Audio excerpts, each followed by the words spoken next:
This is the Abaddon Planet Podcast, episode 63. I'm your host, Joel Abaddon. Thank you for joining me on this never-ending quest to figure out how to teach better. Today on the podcast is friend, family member, and fellow Enneagram enthusiast, see that 3 Fs there, is Nancy Bartelt. Nancy, how are you? Woo, I'm happy to be back. And you're here for the intro, which is great. Super Thank fun. you. and we're why is Nancy here on the intro? So we recorded an episode over the summer. You know, we'll get into this in the episode too, so we might be overlapping a little bit. But I wanted to do an episode on the Enneagram and self-care, and like we had a previous episode that we talked about the Enneagram, and we saw each other at Okoboji Lutheran Bible Camp. There's 2 of them that they're close titles to each other. I always get Ingham Okoboji Lutheran Bible Camp. There we go. I got it. And we'll put a link to that in the show notes as well. We'll give them some love because we love Okoboji. But anyway, we had that. We were talking about Enneagram and self-care and thought, hey, that could be a cool episode given pandemic and everything. And we recorded it a while ago, but then we had some thoughts after recording, and so that's why you're here. And we're going to do kind of a beginning and end to we're going to do the intro and the closer together. But I'm going to throw it to you. What was the thinking after we recorded that episode? Yeah. So I don't know if you've ever hosted a guest on your podcast about being a guest on your podcast. It's wonderful to be on your podcast. So meta. To be clear. This is great though. It's so great. But being alone with your thoughts after the podcast was kind of where I had my moment. So, you know, when you get to do something really fun and cool like this, and then afterward, you're just like, oh, you know, kind of thinking about it, reflecting about it, like, I'm so glad I said that. I forgot to say that. Why did I say that? And I had this little moment where my most pivotal moment in reflecting was when I told you about Kendra's quote, or I'm about to, as they'll hear, about self-care being practices that help you remember who you are, your best self. And you were like, oh, that's awesome. Tell me more. And I was like, blank. And I just went blank. And I was like, holy smokes. This is like one of my favorite things about self-care, my favorite ways to think about self-care. And I am like drawing a blank. This is so embarrassing. And I said, you know, a bunch of stuff that they'll hear later. And anyway, I don't know, that just really bothered me that I was like not able to answer the question that I basically asked you to ask me. And so I wrestled with that a little bit. And as I was thinking, I thought of something way back in middle school. When I was in middle school, I just remembered I had this vision of this little list on a cute little notepad, middle school girl notepad. It's like, what to do when you're feeling blue. And I just made this list of like, you know, favorite songs, favorite crafts, favorite places I like to go. And that just popped into my head. And so I have been thinking about these things that Kendra suggests, you know, that we should do for years. Yeah. It was really important to me. And yet in that moment, when you asked me, I was just like dumbfounded and had like, I don't know, tree houses or something came out of my mouth. And I was like, what in the world? People are going to come away like your guest wants me to go climb up a tree. I mean, seriously. Anyway. Go climb a tree. Yeah. Get up in that branch. Yeah. But the kind of the point of all of these little reflections made me realize how distanced I was, as aware as I was of self-care being important. And as much as I love to talk about self-care, I had in that moment, in that season, with the crazy summer we had moving and the fall we had just like nonstop everything, I had gotten so far from actually practicing self-care. It was kind of in that moment of reflecting on the self-care podcast that I was desperately in need of self-care. So it's like you're so close to this stuff. You had your little notepad with what to do when you're feeling blue and like think about this for a long time. And then like, it's almost at this critical point, the thing that you know the most about. And all of a sudden that was like, and we talked a little bit before we started hitting record, it was like the check engine light just went on.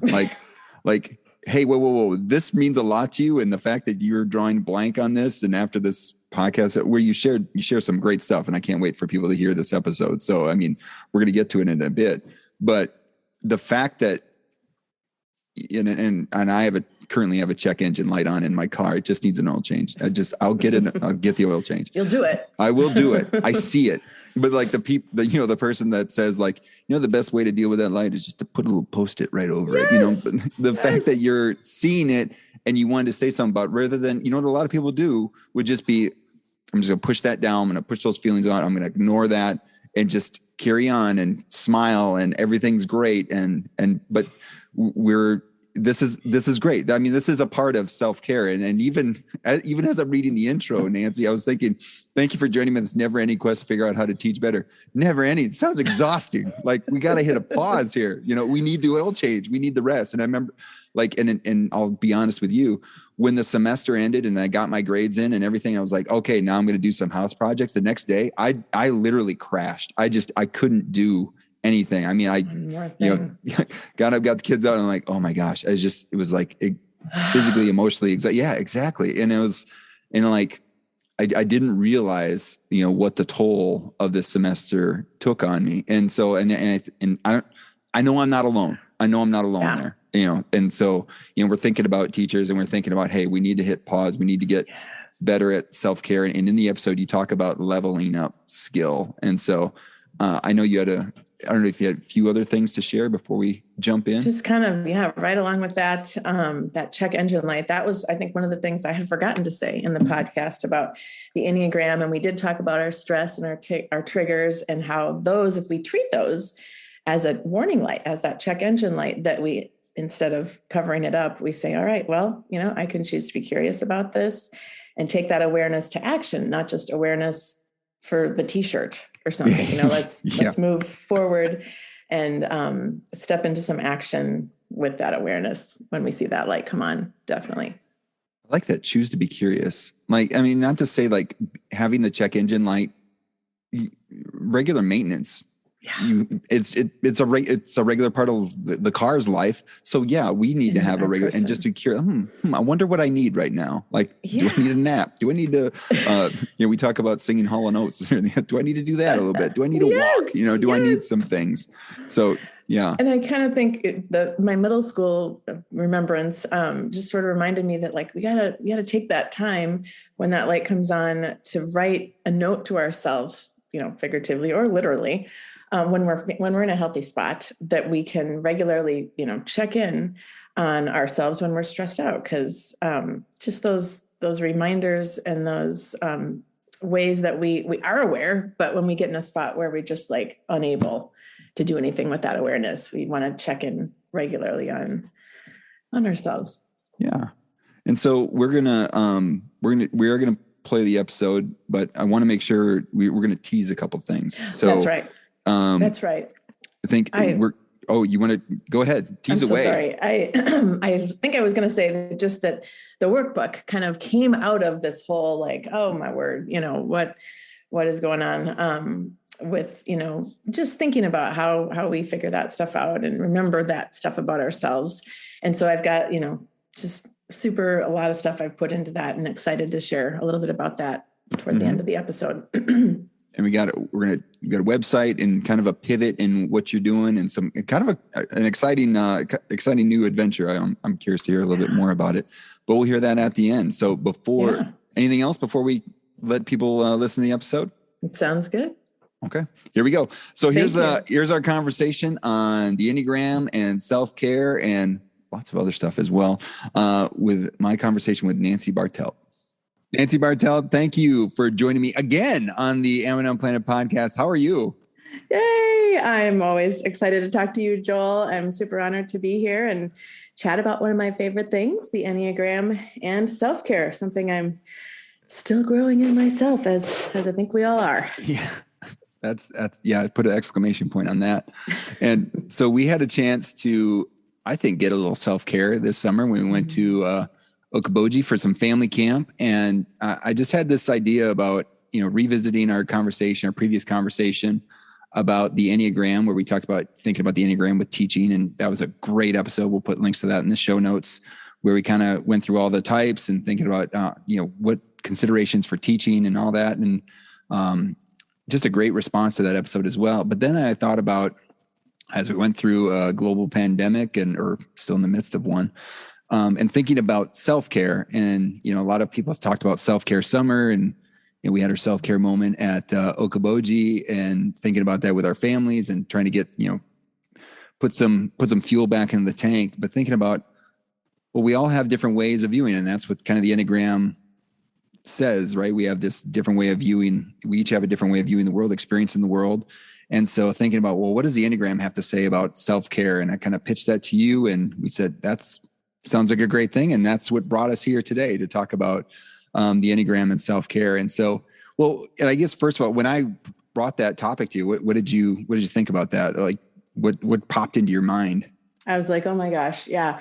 I hosted a retreat, with our mutual relative, Shannon, in February, focusing kind of on self-care. Oh, wow. Okay. And spent a lot of time thinking about it then, and had developed some resources and things. And yeah, it's just such a huge need. And I was like, yeah, Joel, I've got a ton to say about this. That would be so fun. Awesome. Well, and also just paying attention to, you could pay attention to social media, but just having relationships with teachers and just seeing like, how are they handling? Gosh. I mean, I just remember like going into, as a teacher educator, going into our semester, it was like, we would have weekly meetings with this group. It was called the Keep Teaching group, but there was like, what's this current situation? What's class even going to look like? What kind of personal protection? What do we have to wipe down the tables between, if you had a face-to-face class, or if you're virtual, what kind of tools do you need to do that? Because you weren't prepared to like Zoom every day. And like, I built a closet, a Zoom from all this sorts of thing. And then that adds up, all that sort of stress adds up, and then going through a whole year. And then now you think we kind of got almost teased. I think we're in that space where, hey, if you're vaccinated, you might not need a mask. And like, people are like, oh, it feels normal. And then it's like the Delta variant come, and it's like, oh my goodness. And we're back in. And so, thinking about self-care, thinking about your expertise in the Enneagram. And so it seemed like a no-brainer of an episode, because if we're going to figure out how to teach better, we need to take care of ourselves. We need to take care of who we are. We're our main instrument in teaching, right? Absolutely. Yes. I've thought so much about teachers and healthcare workers and parents and caretakers. I mean, there's just across the board, so many people who, you think back in March of 2020, like, okay, well, yeah, it's going to be weird for a week or two or a month or two. And we had no idea.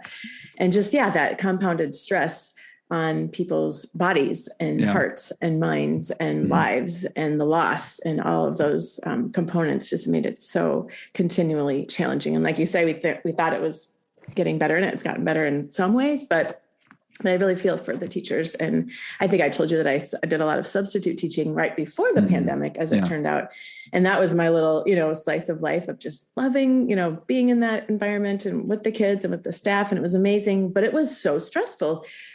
Just thinking of being a sub and everything being new in every moment, pretty much, when you had somewhere new for the day, but obviously lots of other deeper stresses, just when you're the teacher that comes every day, you don't have the newness, but you have a ton of responsibility on your shoulders. And so then when I had that lens, once the pandemic happened, it was just like, oh my gosh, I can hardly even fathom how it is for teachers navigating all of this. So as we talked about the Enneagram, sorry if I just kind of dive into those little basics. We're kind of assuming that our listeners have come into this episode with some basic understanding of the Enneagram, but a couple little just bits that I like to remember before I talk about the Enneagram. Well, and I guess before you'd even get to that, just to say, like, we do have the previous episode, and then, like you said, the Enneagram is everywhere. So there's lots of great resources if you're looking for primers, and we're even talking about The Road Back to You is a great book to dive into as well. But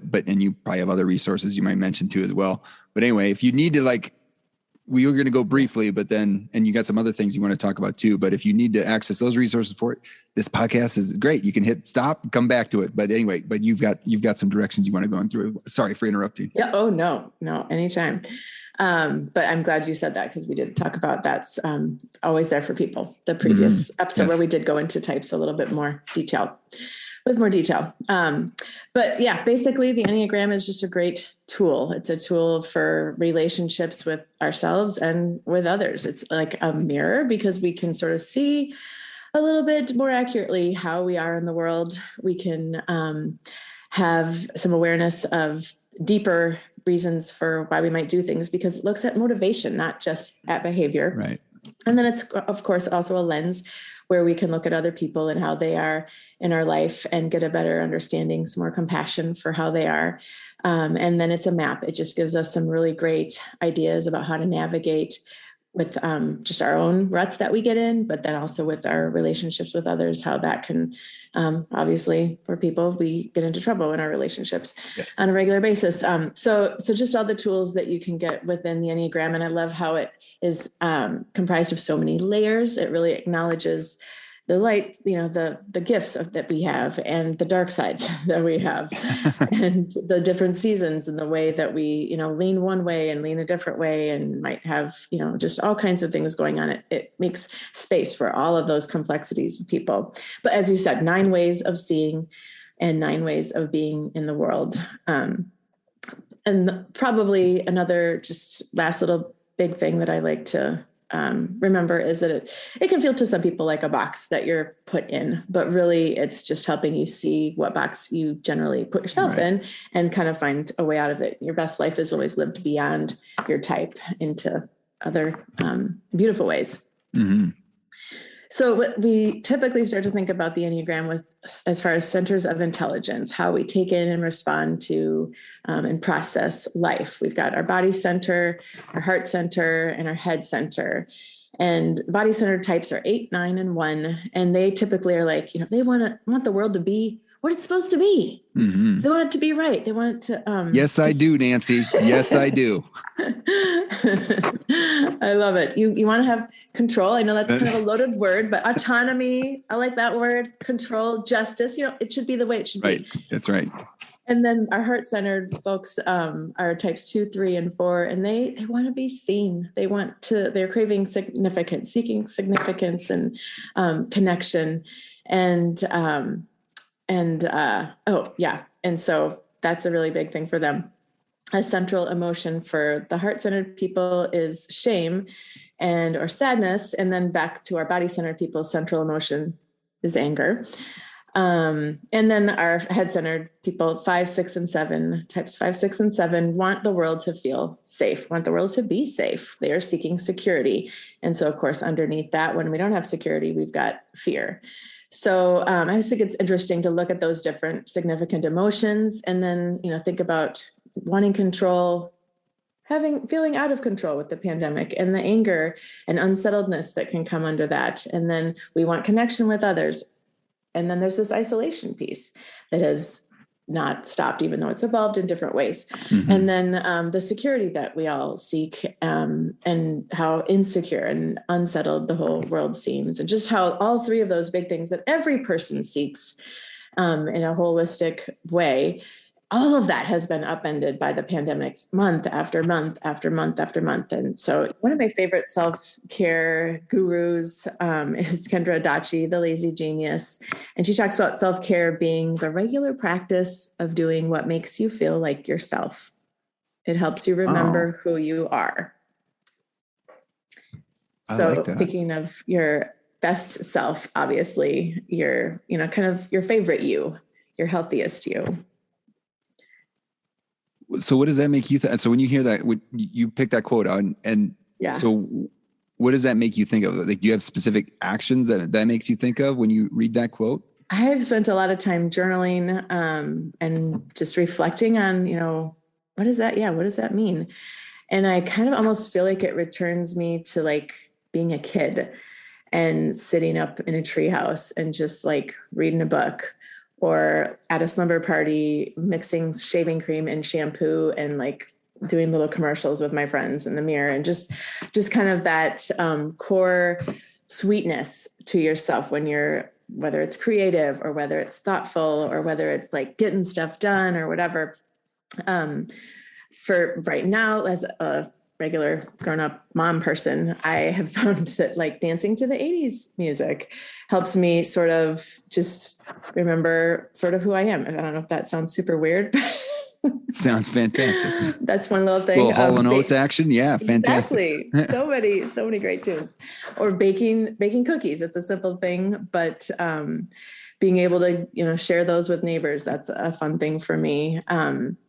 But even aside from the things that you do, just I think when we get in, I've had this recently too, just feeling lost in your schedule, lost in the flurry of what's expected of you in whatever field you're in, but especially we said with teaching and the weight that's on the teacher's shoulders, just like, where am I? What am I even doing? Who am I? You're so like, you got to do this, and you've got to think of this and this and this. And there's just like, already being a teacher was a hard job, before 2020. And it's just unfathomably exponentially more difficult now. And so, tree houses aside, just thinking about how can you get back to just remembering who you are and feeling like yourself, and you're grounded, and you're feeling, just some contentment, some level of contentment with the moment. Yeah. I mean, sometimes I think, a teacher puts so much stress on themselves, thinking about the entire class, and they aren't thinking about the entire class all the time, but thinking about the little bits of progress that they're making with individual students. And then, it's like, they're not all moving at the same time, at the same place, all the time. And, they take that to heart, and thinking about how sometimes they don't take the time to see the joy that that level of development in some of these kids, and like just being that consistent face, which during a pandemic was probably so important, so like to huge. See that smiley face, and even if it was on the screen, just to see that's why people were crying when Steve from Blue's Clues was on it, because like they remember that face, right? That smiling face, right? Like there was something powerful about that. And the fact that of what he was saying in that message that recently came out, but like the same thing happens for a teacher that's building that connection with. So even if, however the educational experiences were, probably that there's something to be desired, but still having that consistent presence in their lives meant a lot, And so that's a way that, they provided care, but then thinking about how do they provide care for themselves, right? Oh, yeah, absolutely. So huge. So, and I don't know if you had any other, anything else that you want to touch on just over, or you want to jump right into? Let me say just a couple things about the centers, back to the centers again. Yeah. Just because, the little just a little thought that I have that goes with each of the center. Nice. I might just mention that, again, because the Enneagram it's something to learn about the whole thing, because it's all interconnected. We are all interconnected. Some people like to just be like, oh, I learned about my type and I got my t-shirt and I'm done. Mm-hmm. But it's so much more than that. And so all of us, of course, need self-care for our body, self-care for our heart, and self-care for our mind. And so just one quick little thought about caring for our bodies is, reset buttons, reset rhythms, something that I know they use this a ton in the schools, where you can help somebody just take a brain break. Right. And usually it has to do with your body. It seems like, from what I've noticed, with your hands, or moving your whole body, or getting outside, or exercising, or yoga, or dancing, all those things I think are far more important than we realized. A book that I've not read, but I heard it's great, is called The Body Keeps the Score. And I just think that even that title is so powerful. Great title. I believe it. I haven't read it, but I believe it. Yeah. And then just thinking about how every person needs to feel seen, needs to feel understood, needs to have connections with other people. And so restorative relationships are just something we need to really prioritize in self-care. Find that small circle of trust, or that one person, that one friend or family member that you can really have a good connection with regularly. And then just thinking about our minds and the security that we seek, that's so hard to find in this day and age, is just realistic expectations for my to-do list, or for my kid in the classroom, or for my own self rising to whatever it is I think I'm supposed to get done this week or this year. Just navigating those and being gracious to ourselves when we realize that didn't happen, but that's okay. I need a tweak. That's like a whole humongous lesson in improvisation in so many ways, as far as navigating the pandemic. So, but going back to, you're talking about the body with the reset. And I wonder if part of that, you think about the stress in that, is I'm in where I taught in my classroom, or this was my classroom. It's 6 steps from inside my house. And, used to be at work. It was a 10-minute drive home, small town, 10-minute drive home. But still there was like that kind of like switch, right? Yeah. The mental reset where I could put on the Hall & Oates or, whatever I'm listening to. And so to like, you have that and so like, I don't know, because some people were working from the kitchen table, like there never was like this separation of spaces. And I don't know was that like a taxing you think that was like a taxing on the body as well? I do. In a way, it's like, oh, we're more relaxed because we're at home, but all that little bit of margin at the end of the day or the beginning of the day, those transitional times was gone. Yeah. And I haven't thought about it quite in that way, but I think you're so right that is kind of a taxing piece of it. Margin is something I think that's another just kind of basic self-care thing, building that margin into our schedules and even into our spaces. I'm a person, as you know, who likes to have a lot of ideas and stimulation and whatever. And I've noticed even just like with a space, if I can clear off a space, that affects my brain in a good way. If I don't have so many options, quote unquote. So just, thinking about margin in all of the ways of self-care is impactful too, I think. Excellent. So how can the Enneagram help us explain how we operate when we are healthy and when we are under stress? Yes. Specifically for number ones. No, okay. Let's start with number one. What? And for number one's perfection. That's that's the one I identify with, and it's creepy when you read the Road Back to You. The description is like, yep, that he just ripped my soul out and put it on the page. So there you go. Well, and I was listening to some things that Ian Cron has done lately, and I used to think about it like thinking of ourselves in healthy space versus being unhealthy.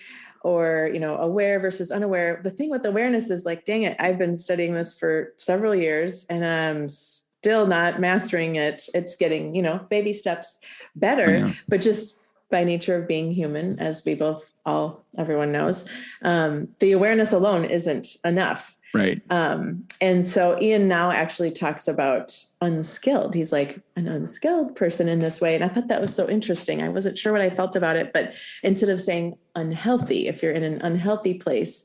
And I think what I liked about it is that unskilled invites the idea that I could learn a new skill. I could practice. How are we going to learn? We're going to practice. And so if our mindset is such that we are open to learning a new skill, then it's not as limiting as like, well, I'm just unhealthy. How am I going to get healthy? That reminds me. So we talk about yet language, and I'm sure you've used this as, like a kid says, I can't tie my shoes. You'd say, well, you can't tie your shoes yet. Like, it's not like you're going to be 20 walking around not being able to tie your shoes. So it's going to happen. Yes. So like having that positive mindset, like it could happen tomorrow, could happen in 2 minutes, like who knows?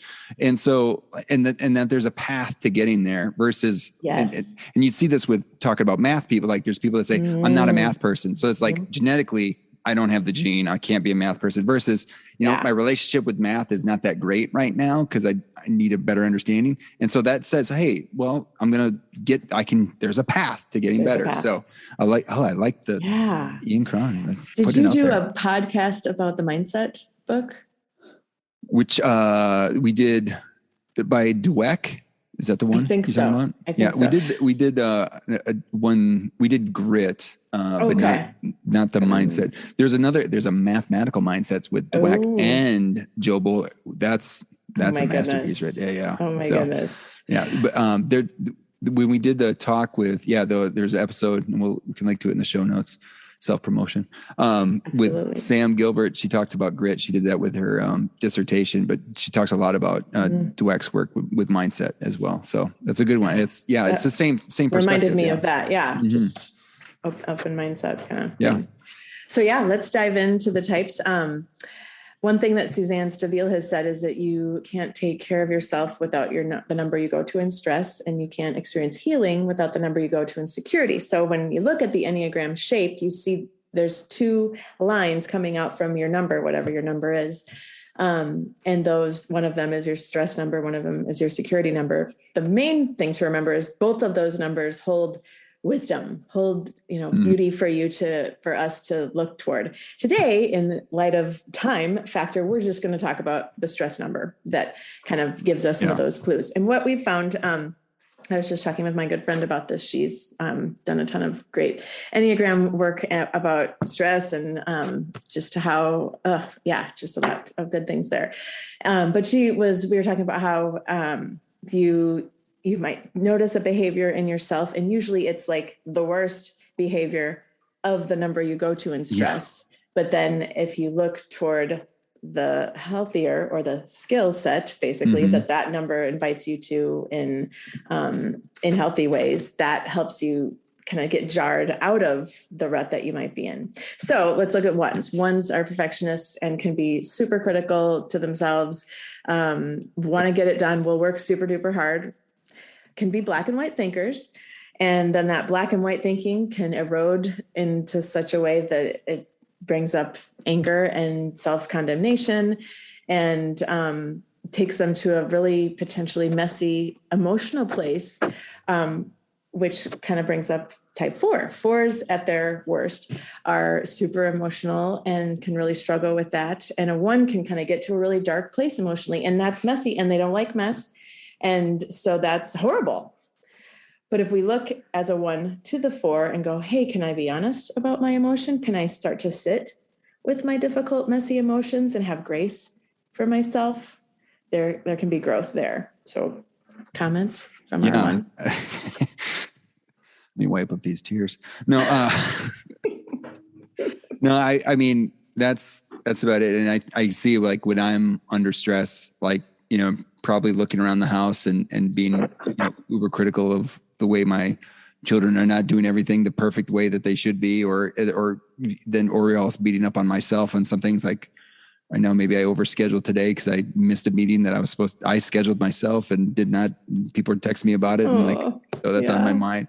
So all those sorts of things happen. And, I was looking at the book about this just because I knew we were having this conversation, and like the thing that Brene Brown sums up this healing message ones need to hear: you're imperfect and you're wired for struggle, but you are worthy of love and belonging. And it's like that message is something I think, needed to be heard more often during the pandemic. And it's like, that's a skill, like, maybe that is something to put out there to on a Post-it somewhere that I look at in my little closet here.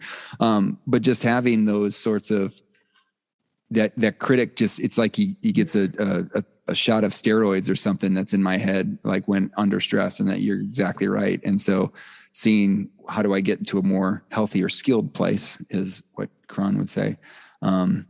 And then you could see that when I was in healthier spots, and during the pandemic, you could see that with that, because you move towards a 7, right? And so that's a little bit more playful, a little bit more, enjoying the moment sort of thing. So that's right. Definitely see it. Being able to sit with your emotions, like a 4 is really comfortable doing, and being able to be lighthearted and fun, like a 7 can bring on. Yeah. Well, and another thing too is, like, it says, the fact that like the moments of where, things go, like my first final that I had when I was teaching went completely wrong. All the links I had went wrong. And so I was trying to figure out how do I recover? Like, oh my God, and like, you messed that up. I'm like, but you know what?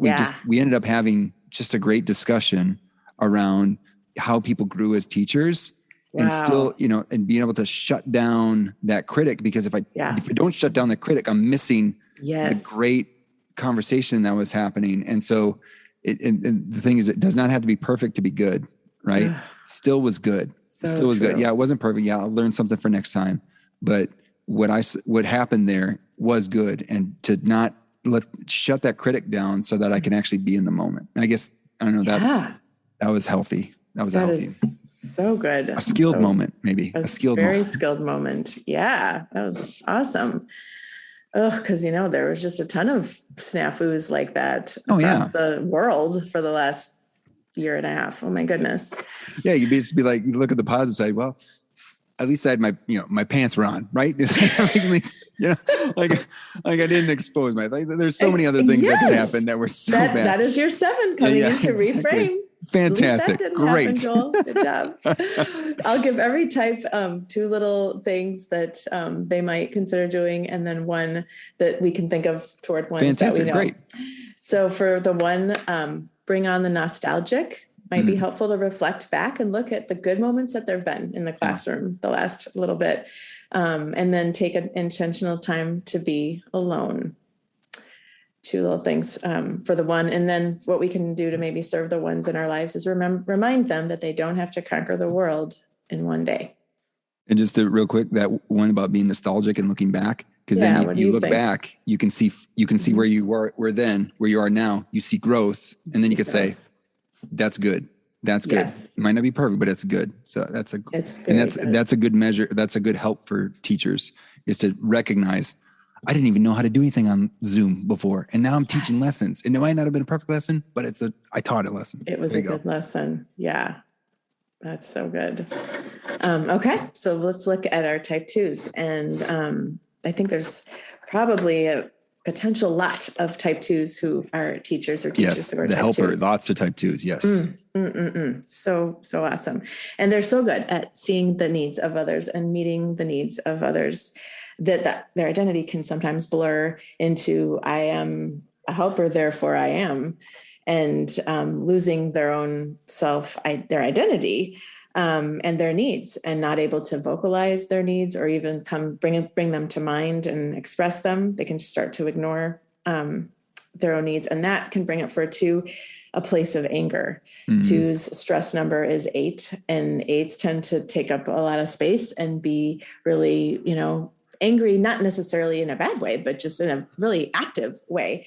And 2s tend to be, in the background serving, or just, wanting to constantly pour out to others. But when they can get some of that 8, that can be their trigger and say, oh my goodness, I'm so angry. What is under that? Like you said, looking at the emotions that are under that and being able to see, anger is a secondary emotion. And is there sadness? Is there, fear under there?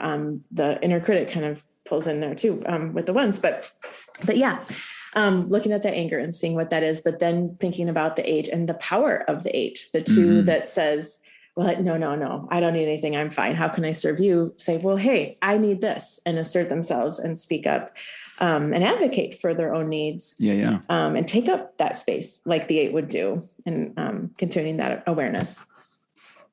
And I think we saw that too with some teachers, like say, these are some needs that I have, or this is, in order to make this thing work, here's my need. And also the leaders were a little bit more accommodated, because they knew that this was something that new. And so we need to accommodate what our teachers might need.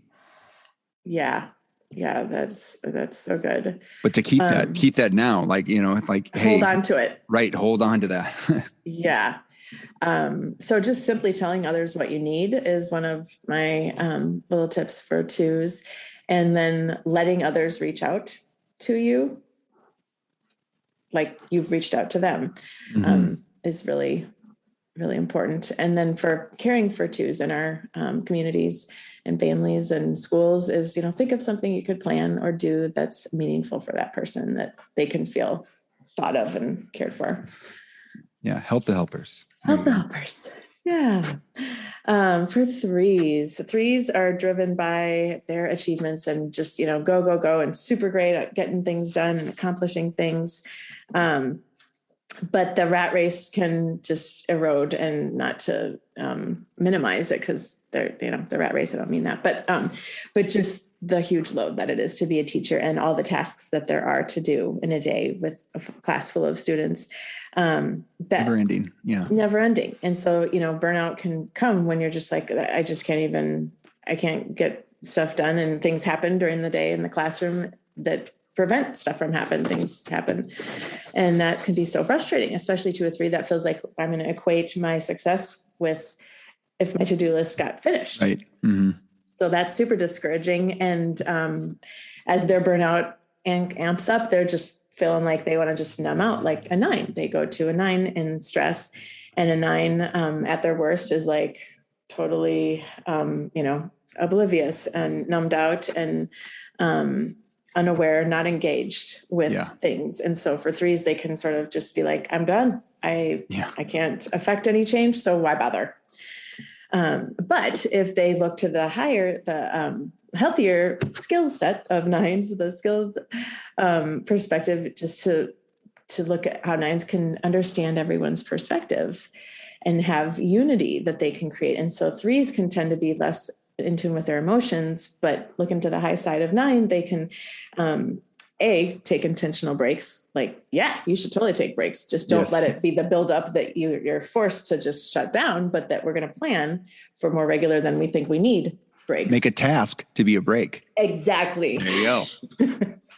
That's right. Check that baby off. Yeah. You can check it off. And then kind of a suggestion kind of going along with this for threes is to ask somebody how they feel and then really listen.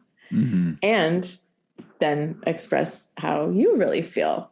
One of the tips for threes in our lives is help them let their hair down. They work so hard and they have a hard time stopping those tasks. Just help them let their hair down. And then to the three, intentionally fail sometimes. Let it be a teacher to you and be able to be a little more comfortable with it. And then creating rhythms of rest, kind of like we said. Yeah.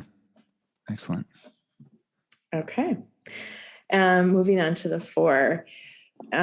Fours tend to just be so good at feeling things really deeply, being super creative and expressive. Ian has said that fours can see the tunnel at the end of the light, which I thought was so funny. But they can be comfortable in the dark. And so that can be kind of a gift when we're, going through difficult times like these have been, that fours can have that gift of being okay with some of that and being able to walk with people through that. But when fours get into their struggle of, just so deeply into the despair, they can start to spin around with just thinking about not being seen, not being understood. And it's just this awful cycle of just being in yourself and feeling like nobody sees, nobody cares, kind of back to the two. The four goes to the two, and stress where, my needs aren't even a thing. No one cares. No one sees. And so that can be so discouraging for them. But if they look again to the high side of two and start to maybe serve someone, it can bring them out of that awful cycle of like, I'm not seen, I'm not special, I'm not blah, blah, blah. Just a little small act of serving somebody else can bring some good help to the four to care for themselves by caring for other people, which is kind of weird. Yeah. But some of our types are just like that. Yeah. Well, I mean, there's some research saying that you get more joy out of serving others than just gaining something for yourself. So like getting a cookie versus giving a cookie, like you get a little bit more, happiness or whatever. But then also too, this reminds me, so I had a dark time. I mean, I'm not a four, but I think I had a time when I was kind of caught in some of this where I realized everything I had was every connection I had outside of my family was an appointment, where it was, we needed to accomplish something. It was a meeting. It was scheduled. It was like a thing. And it was like, that was bad. Like just felt like I was like walking the dog. I'm like tearing up. I'm like, what is going on here? Like, this is bad. And so we decided to have this thing we called Friday Fish Fry, which was an open Zoom meeting with a couple friends. And we just started up on Friday, like for lunch, we'd eating our lunch or whatever, you're shoving food in on the Zoom, doesn't matter. But just having a relaxed, just show up and be human for a bit and have lunch like humans do, and just having that moment. And so, and then, one of the people in the fish like made food and delivered it to everybody and left it on the door. Like again, during high pandemic time. And it was just like, it was one of those things that was like, it just was what I needed, but it was like, might've been like, then create an opportunity for this other person to serve others, and that gives them a good fit. And then it's just, I don't know. There was a lot of positive feelings, and we still do it. We just did it at a picnic table this afternoon. So it's just a great practice. And I think that sounds like something like maybe someone who's a four might benefit from to get to that healthy spot. Like, hey, let's do this. And I want to serve people in some way, make them a cookie or delivers, send them a coffee, whatever. Yeah. Just kind of, and we all need that sometimes just to get out of our own selves. And some types are just a lot more self-referencing, my type being one of them. So I feel like I can say that. What is your type again? 7. Yes. Okay. Yeah. 7s and 4s can love to spend a lot of time thinking about themselves. So, so I can relate to the 4 that can just sort of feel lost sometimes in our own world of what I'm thinking about, what I'm feeling, what I'm doing, or whatever. So yeah. Any other little comments about the classroom or anything? We're good. So then I guess too, is like, you think about opening up times for kids to serve each other. You think about that, like, oh my goodness. And like, it's like, not like, oh, I'm asking them to do something, like, versus like, I'm giving them an opportunity to maybe give themselves a little joy, and like, I get to help out. And like, you do see that if a lot of the element you see, like there's kids that they like to serve, and so that if we're not doing that, if we're worried about social distance, like how can you figure out other ways to serve? But then now that we're coming out of that, like ways to serve, like, and knowing too, like if you get joy out of that, something to embrace, Yes. Oh, I'm so glad that you said that. Is with all of these practices, empowering the students, empowering them to be practicing these things. And as a lifelong sort of, and your kids. A whole holistic way of, just being a person. So just 2 little tips, or 3, I guess, altogether for the 4s. What's wrong with ordinary? Sometimes 4s can be just so set on something being really special and extraordinary. And then there's life out here too, outside of our realm of ourself. And then something for the 4s in our lives, we can, I got several of these tips from a book that I'm going to recommend at the end, but it's called Take Care of Your Type. And she says, be the string to their balloon. And I loved that image of, they might be going off over here and we're just gonna be like, oh, well, tell me more about that. Or let me go with you to that creative experience or whatever. So yeah, wonderful, wonderful gifts from the 4s. All right, moving on to 5s, the investigative thinker. 5s are so good at observing and learning, and they're head-centered people. So they're just, really studious and great at mastering concepts, super comfortable at being alone. But again, when kind of that goes to the extreme, they're so alone, they don't want to depend on anybody else. Their energy is toast and gone. And they can just really become less focused. They go to a 7 in stress and they feel scattered and just stuck and unfocused. And what they can do, that the 7, looking from the darker side of the 7 to the lighter side of 7, the higher side, is build in some more fun into their life. Make things a little bit more lighthearted. And also body stuff can be really good for 5s because they can tend to be alone a lot or just studious.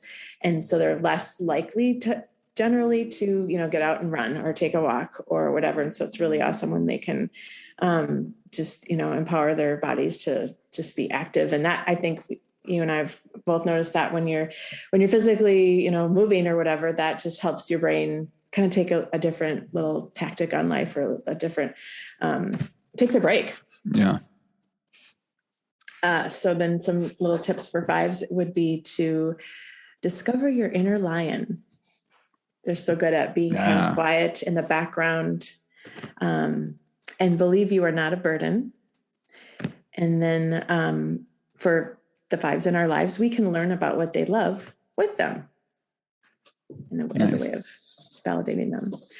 Like with the fun side, and just go play with me with this a little bit. Sure. So like if you had so deep thinker, right? And maybe they're so, in that space and maybe embrace a little, when it's stressful, they get a little bit scattered. So maybe to focus them could be like, even I'm thinking about a math thing. Give me a mathematical argument why Taylor Swift is better. is better than Nickelback or something like Yes. that. And then all of a sudden, like, oh yeah, Whoa. yeah. And like now it's like deep thinking, focused in on something fun and playful, right? And like all of a sudden, like getting that focus, and you could think of like I think your husband and I have had some irrational arguments about something where we go deep in. Sure. But like that playful sort of thing, but using some of those same strengths, and like it could be that way to like knock you out a little bit of a funk or something like that. And so really focused in on something really fun, and then that probably gives you a little bit of perspective as well. Yeah. And so as like a tool for something playful, but then also you think, even from an educational perspective, you can do a lot with that. Like you can make a mathematical argument. You got some Spotify numbers and things like that. You could do some things. Also, you get like the writing of the argument. Ladies and gentlemen, and let me tell you the strengths of Nickelback's catalog. Like, I don't know. Oh my goodness. You got a whole unit study going on there. There. Oh my goodness. I got Nickelback's going to love this episode, man. Oh yeah. But I distract. My bad. No, not at all. No, you're adding color and texture to all this, because I think one of the overall things that I feel is so important with self-care is creativity. And a lot of people, like with math, say, I'm not a math person, which I think isn't true, right. But they maybe don't realize it. And I feel the same way about creativity. A lot of people feel like I'm not creative. Well, you are, but you may not think that it looks like creativity looks, right? But it is still. It doesn't have to be a Picasso painting to show your creativity. Like there's lots of ways to show your creativity. Yes. Yeah. So I love that. The playful creativity and playfulness too. Playfulness and creativity. Just, really great. Okay. So we'll move on to the type 6, the loyalist. I think a lot of teachers might be 6s too. Oh, really? Okay. Yeah. Interesting. You've seen a lot of teachers come through your door, so I believe you. But super faithful. 6s are so faithful and really devoted, dutiful to their communities, great at troubleshooting. And yet they have kind of like an inner critic, except their inner critic is not just one voice that's devastating. It's a whole committee of people, or of voices, or of, that sense that, all these people think that I'm doing bad and not on the right track.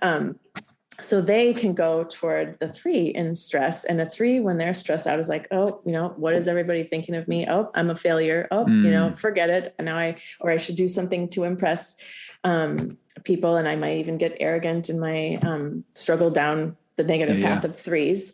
But when I pause and look at how I could confidently move forward as a 6 and take that 3 toward the gift side, that just helps a 6 to just do, to remember that they have power, they have wisdom to share, and the world needs that wisdom. Agency. Yeah. Yeah. A couple of little tips for 6s is to be proud of being cautious. Oh my goodness. That saves teams that they're on from, going off the cliff. And I love this one. Love yourself as much as your pet loves you. And then for 6s in our lives, remind them of their talent and capability. They're in a stance that's not, going to put themselves out there. They're not in the assertive stance. And so they can just struggle with not really thinking they've got anything to offer. So it's really powerful when they can be reminded of their talent and capability. So probably like shoulder tapping a 6 and saying like, you know what, we like even the cautious side, like, wow, you really it probably helped a lot with like protocols and things for getting things done, or, making sure a plan is good before we roll it out to a whole, classroom or a whole school full of people. Yeah. But even just, that idea of shoulder tapping and give them confidence in their ability and to do things. Cause again, if they're overly cautious and then they're frozen, well, how do we get them to move forward? But still giving them, acknowledging their gifts, their giftedness is probably something pretty, and then the loyalists, like that's going to pay dividends a long way for you. Right. They're already loyal, even if you don't remind them, but super powerful. Yeah, definitely. Okay. Moving on to the 7, the enthusiast. 7s are great at brainstorming, at abundance, collecting lots of resources and ideas. But that can overwhelm a person after you've got too many of them and make you feel scattered. They can struggle with excess, and to that end, never feeling satisfied can bring them to the dark side of the one and go into that black and white thinking of like, well, I'll never be able to do this. I'm the worst. And I'll just forget it, give up, because I'm never going to be good. But then if we look toward the gift side of the one and say, hey, well, what if I get a little bit of order, a little bit of structure, and I go ahead and just work on my lesson plans for 15 minutes without stopping to Google something I could add to that lesson plan, then I'll reward myself with a little treat or whatever. But that little bit of order and focus that the one can give, along with the gentleness and grace that, you are doing okay and doing good things. Well, and also that point of like, because going back to it's the one side, like thinking of focusing, like not improving, like, obviously you could improve lesson plans and stuff, but pouring that desire to help make things better into others. Right. Yes. And so that has been such a big help for me. So like if these sevens and, get that unhealthy spot, like that's a way to maybe focus some of that energy and things like, cause I think that self-focus, can knock you down. And so that's a little bit. You don't have to lie on the couch for this part of the episode. Thank you. I will be taking notes though. It feels like the one, like, oh my gosh. Now we're in the seven. Oh my gosh.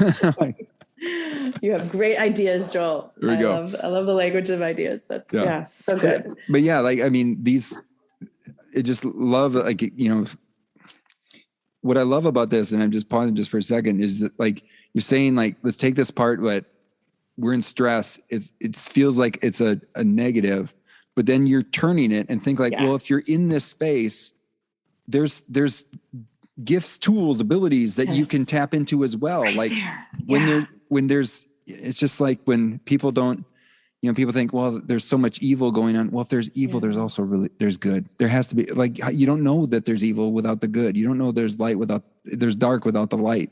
And so, like, you got to have, it's there.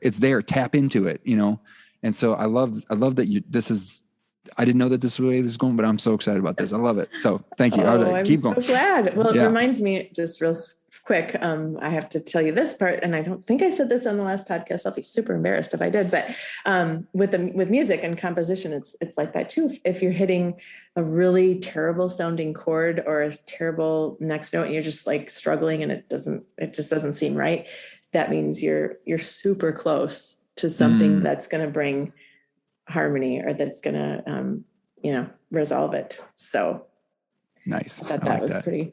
That's pretty good. Profound. What you said, I loved that. So for the sevens, get quiet every day. I know this, but it's still really hard for me to do this.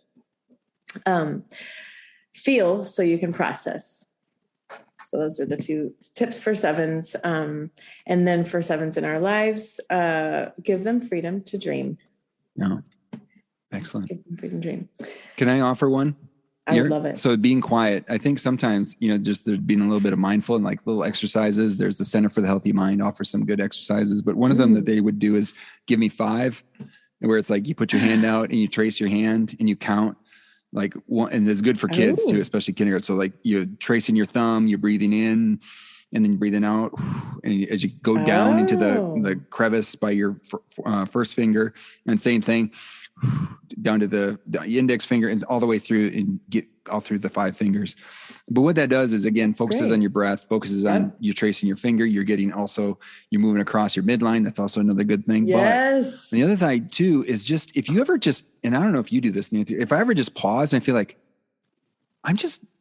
I'm vibrating, like I feel like I'm so like jacked up. Like if I just need to calm down, like give me 5 I'll do, a couple of times. I'll get 10 or 15 and just calm down for a second. And maybe that's a good thing for a 7. Like they get just need to be still. And maybe that's something that, I can't do it for 5 minutes, but I can do it for 30 seconds and give myself 5, a couple times. So I don't know, those little things. And also think about that could be really good for kids too, is just calm down for a second, Those are such great reminders. I have noticed that lately when I'm sitting, breathing, and I have my hand on my chest, that I don't know, that feels sort of like a comfort. It's weird where it's a little, another just simple thing. And then another mindful thing that I learned about recently that I forgot about until just now is thinking about 5 things that you can see, mm-hmm.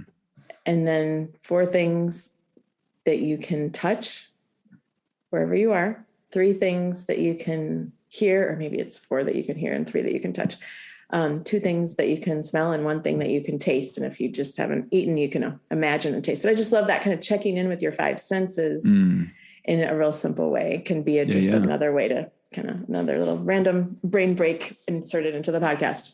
Yeah, that's awesome. Love it. So, so 8s, let's go ahead with our 8s. The protective challenger. Yeah. 8s are so awesome at taking charge, at getting things done, taking action, protecting, asserting themselves. If they continue on that to the extreme, of course, it can be not well received. They can be worn out and not using their best judgment in their assertion and taking up space or control in the room.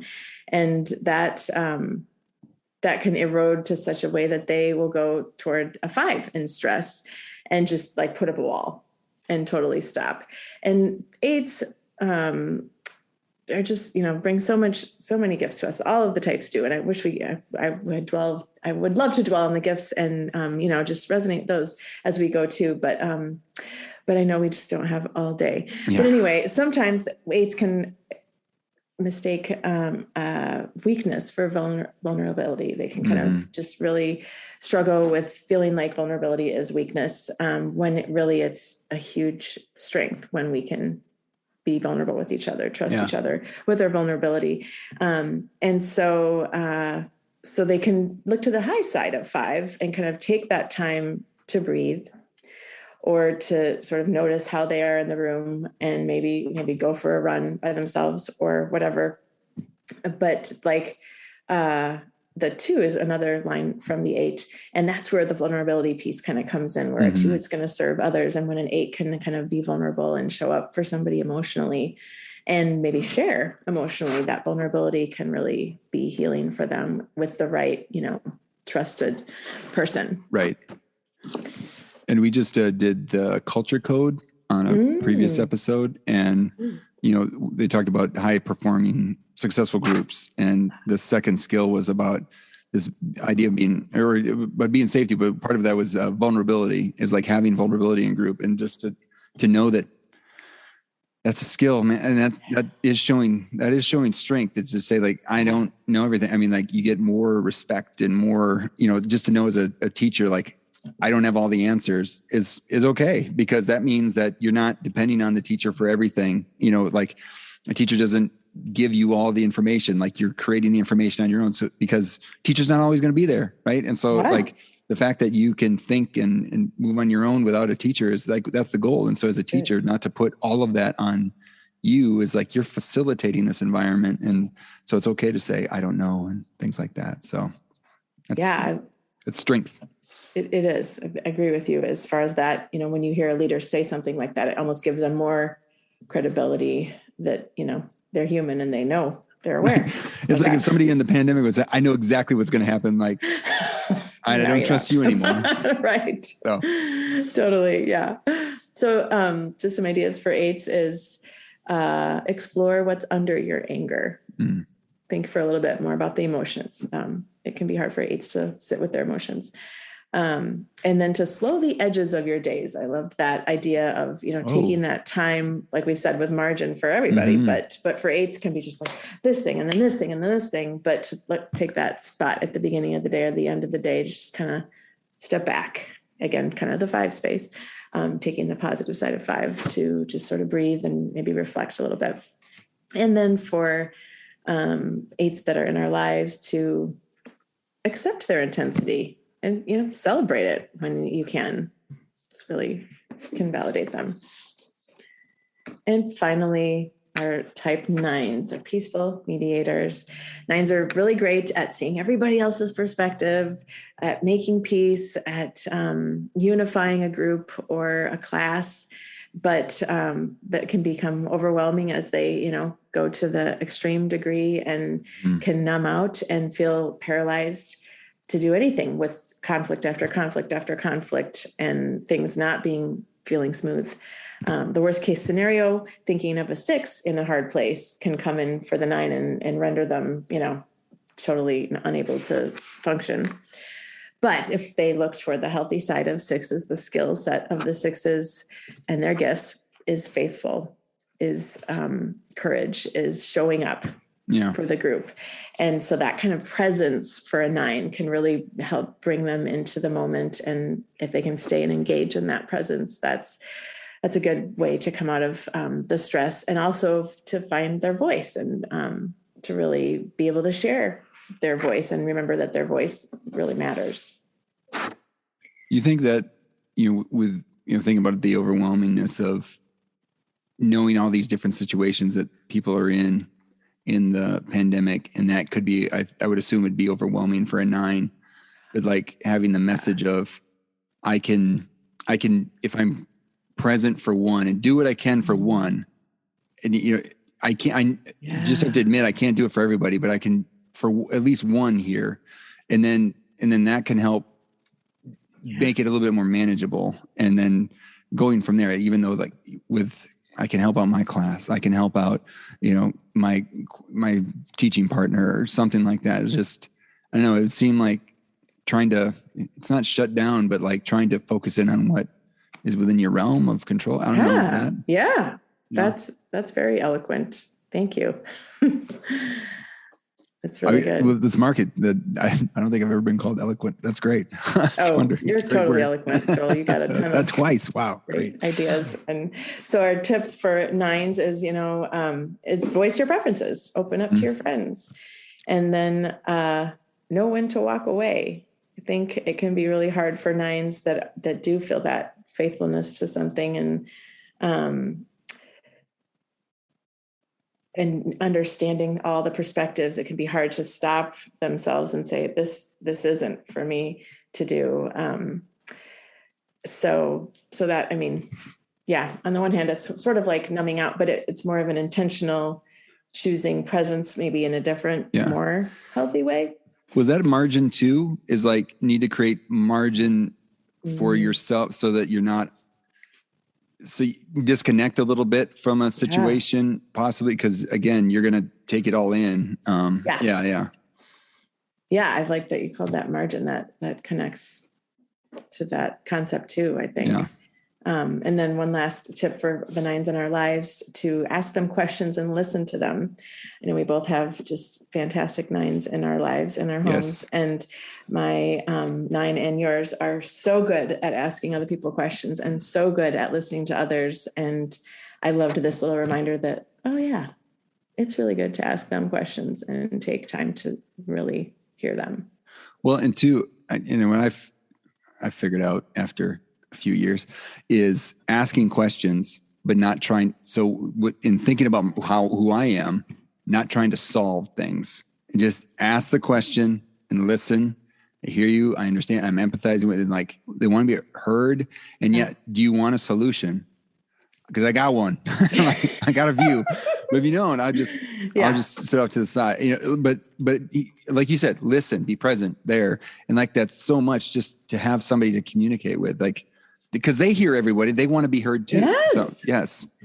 Yeah, that's really good. My personality wants to jump in and go, oh yeah, I've got an idea just like that. Or I love your idea. But even the enthusiasm or the solution offered is there's a place for that. But the listening is very important. Giving space. Right. So, even thinking from an educational leader perspective, if you know of somebody that's a peacemaker and they're tapped into they're valuable, but take it in as listening, but not you, like, they're going to tap you into some of that information, but like, it's probably not that, like, well, we should do this. Then like, just take it in, take in the information and then think about how to respond.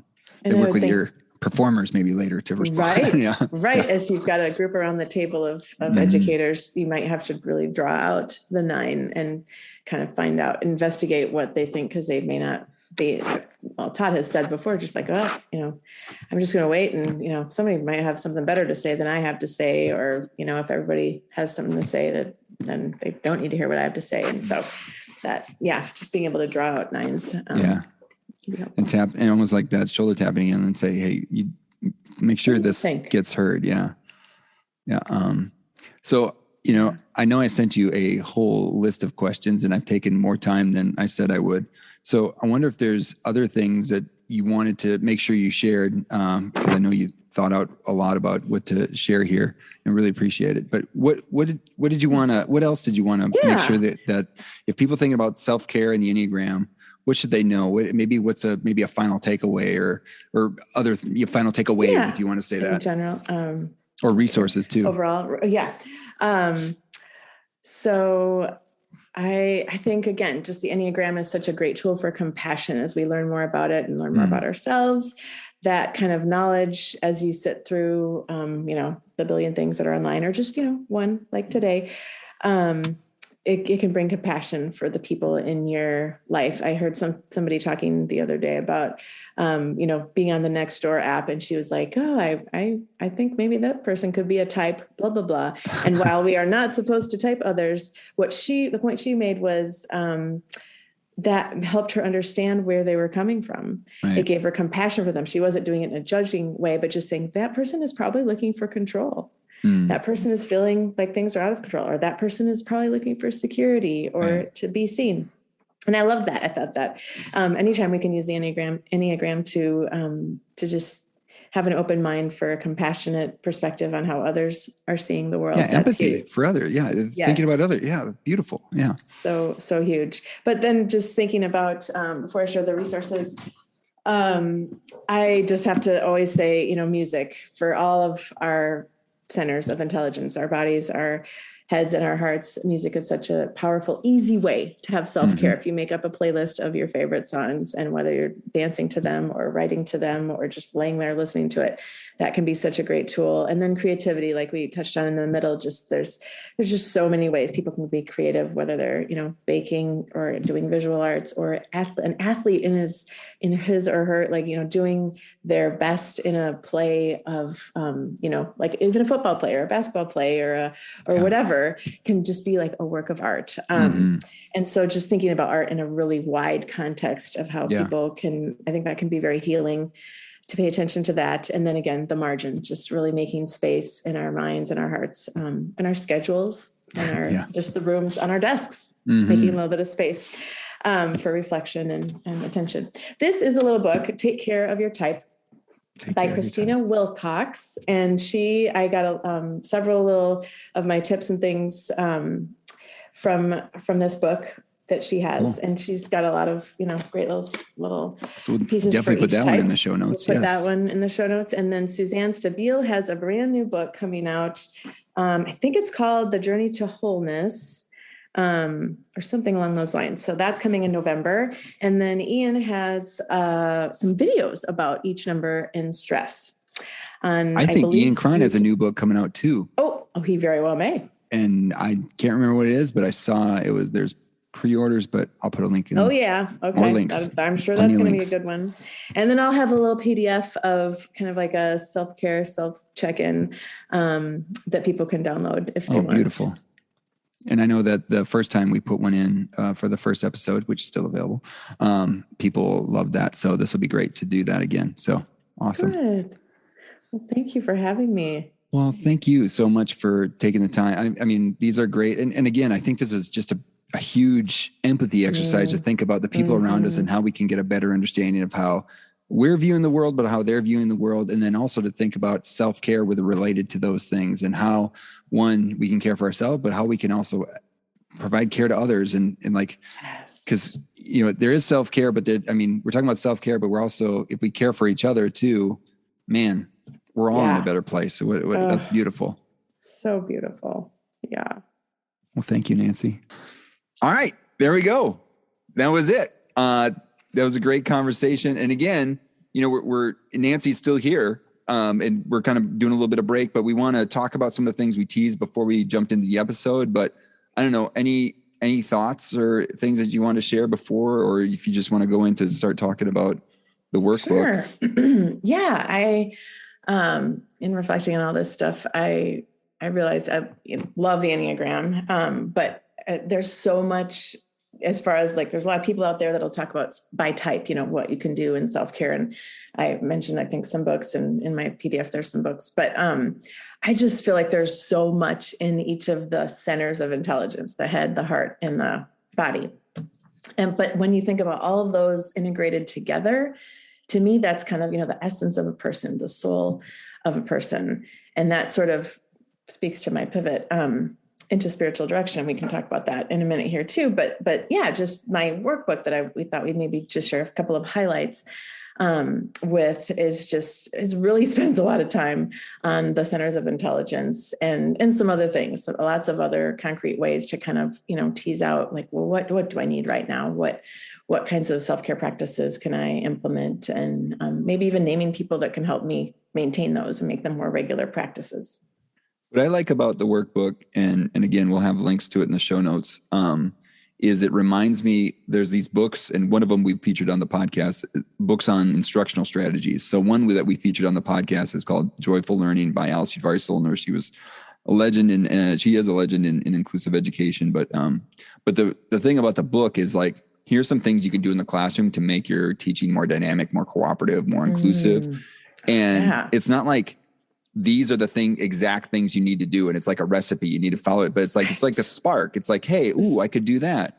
And so what I love about the workbook is like, just having these practices or having these things like, yeah, those are great things to do in and of itself. Just do them. And if they help you, great. But if like, I want to tweak them, it's great. Or if it sparks something else that you want to do. And so I love that, hey, here's a bunch of different ways that you can, take care of yourself. And I appreciate that. So good. Yeah. Just kind of a jumping off point.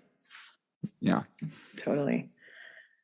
But so we're going to direct them to the website. So the website is going to be kind of your home for thinking about this new direction that you're taking. Yeah, exactly. My website is called contemplatehope.com. I am pivoting. I still love the Enneagram, and I don't know if I've ever mentioned the Symbis pre-marriage coaching, but still doing all of those things. But my main kind of umbrella over everything is spiritual direction. This fall, I began spiritual direction school with sustainable faith. And for maybe listeners who haven't heard of spiritual direction, spiritual directors hold sacred, restful space with intention and encouragement for others to notice God's presence in the glorious and mundane moments of our lives. These sessions are also important spaces to lean closer to God in the wrestling and waiting of harder seasons of life. For, whether someone's part of a faith tradition or not, all are welcome. So it's a really neat organization. I'm super excited to be part of what they're doing and be trained by them. And getting to know my cohort and reading the books. I told you about Anatomy of the Soul, which is just another phenomenal book. And that book brings neuroscience into self-care, or brings self-care into neuroscience. I don't know, however you might say it. But brings really them together. looking at your brain and how it works. And so if anybody's interested, particularly in self-care for the mind, and again, to the soul, that is just an amazing book. So yeah, contemplatehope.com is my new website. And I don't know, just a couple of highlights maybe from the workbook. Should we share a thing or two there? There's teasing the workbook. Tease it out a little bit. There's just 3 different pages, one for the body, the heart, and the mind. There's some journal entries and practices. And just kind of my little, if you don't remember anything else, 4 words that start with M. Create margin. Any way that we can create a little bit of visible space in our work area, in our homes, and on our calendar.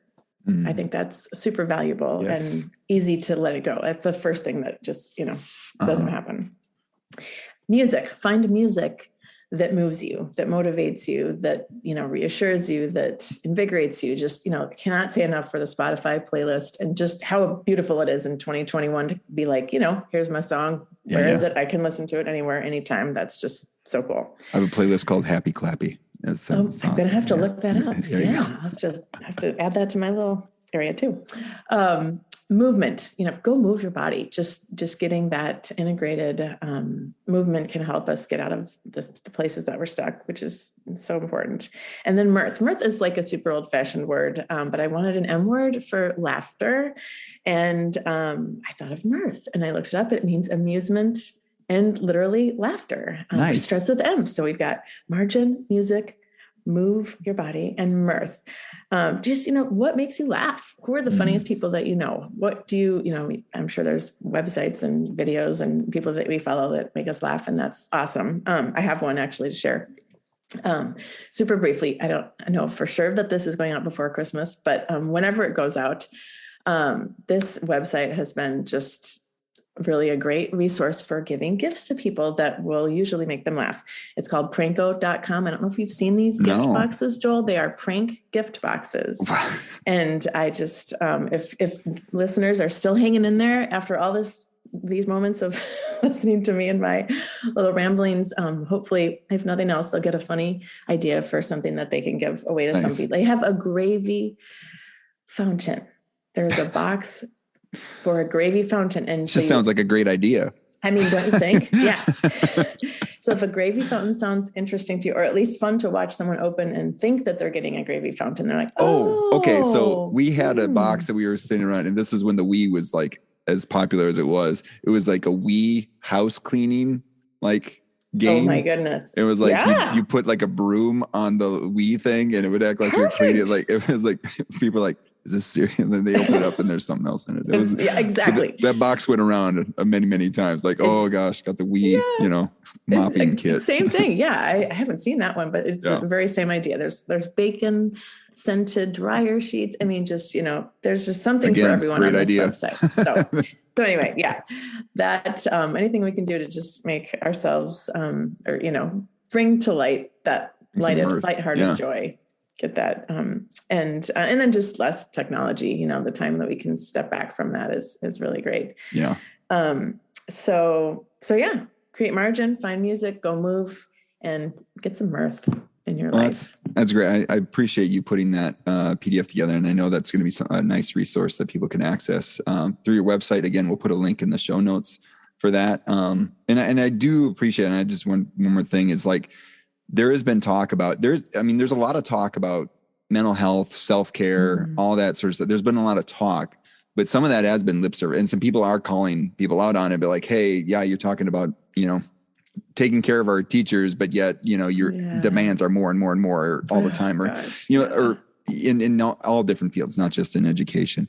And so this is not just lip service. So, and I appreciate you coming on for the intro and this outro part to, wrap around this episode and be like, hey, let's actually put the actions, not, hey, we see that check engine light. Let's make sure to pay attention to that. And then giving tangible actions that people can take. And I really appreciate it, Nancy. Well, thank you for letting me come on for this little PS. And this is a great idea. A delight. Awesome. So thank you, everyone, for listening to this episode of the Amazon Planet podcast. The show notes will be found at amazonplanet.com/episode 63. All the different ways you can like, subscribe, review, follow, all those sorts of things wherever you get the podcasts. You can follow us at Amazon Planet on Instagram, Facebook, LinkedIn. What else? Twitter. Yeah, all those are out there where we put the updates on next episodes coming out. We have the Amazon Planet Bookshop and the Amazon Planet Bookstore, which you can go to the links at the bottom of AmazonPlanet.com. Not very prominent now, but I've got a crack team of assistants. My daughter, I'm going to put her on, trying to promote that a little bit more in the future. But thanks again to Nancy for sharing her time and expertise. We want to thank Matt Mifflin, our fellow cousin, here we go, for the music in this episode. It's just a family affair. We're like the Jackson 5, only different. And finally, thank you to all of you out there who are seeking to teach better and be the good in the world by investing in the lives of others. This world is a better place because you have decided to use the gifts you've been given to serve others. Thank you for all that you do. Peace.